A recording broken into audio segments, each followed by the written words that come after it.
2020 оны 2 сарын 10-нд олон улсын залуучуудын нийгэмлэгийн үүсгэн байгуулагч Паулус Пастор Парагвай улсын ерөнхийлөгчийн ордонд ерөнхийлөгчтэйгээ уулзалт болсон байна. Энэхүү уулзалт маань Фернандо Лого ерөнхийлөгч асан Оскар Соломон дээд танхимын хурлын гишүүний тусламжтайгаа явагдсан байна.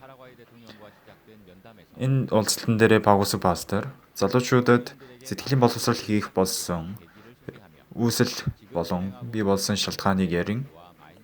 Энэхүү Бурханы үг Парагвай улсын залуучуудыг зөв замаар удирдах өөрчлөн гэж ярьлаа.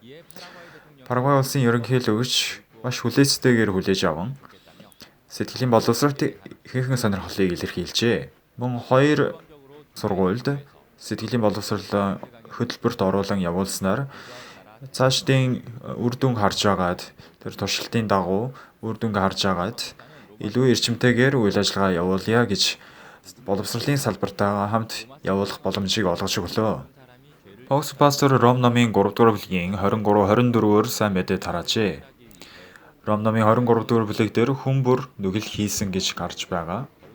Харин 24 дээр Есүс бидний гэм нүглийг шийдвэрлэхийн тулд загалмай дээр цовдлогдсноор бид нар цэвэрхэн болж цагаатгагдаж зөвхт хүн болсон гэж ярин шүүхийн шийдвэр мэд тодорхойгоор бид нарыг зөвхт болгосон гэсэн Бурханы үгийг дамжуулж Бурхан Парагвай улсыг өөрчлөнө гэж хэллээ. Тиймээс Парагвай улсын ерөнхийлөгч пастороос залбирал хүсжээ. Парагвай улсын цаг агаарын асуудлаас болж цамраны борлуулалт маш хязгаарлагдмал байсан. Тиймээс эдийн засгийн хямрал байсан билээ. Тэгээ Паулус Пастор Бурханы ерөөл инрэл Парагвай улсад дүүрэх болтугай гэж залбирал хийсэн байна. Залбирлын дараа сурвалжлага явагдсан байна. Парагвай улсын радио телевизийн 20 гаруй хэвлэл мэдээллээс ирж Паулус Пастор болон ерөнхийлөгчийн уулзалтын талаар маш идэвхтэйгээр сурвалжлага явуулсан байна.